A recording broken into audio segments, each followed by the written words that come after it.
এইবিলাক চৰকাৰ আমাতকৈ শক্তিশালী চৰকাৰ আছে, অভিজ্ঞতা আছে।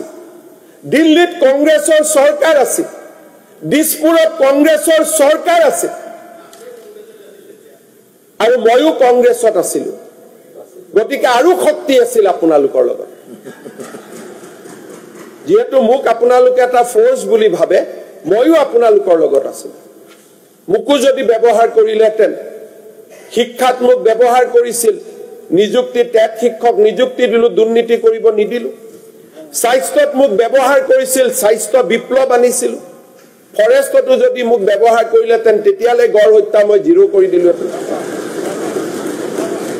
কিন্তু আপোনালোকে মোক কিয় তেতিয়া ব্যৱহাৰ কৰা নাছিলে গড় হত্যা ৰোধৰ ক্ষেত্ৰত? কাৰণ আপোনালোকৰ এটা সিন্ডিকেট চলি আছিল।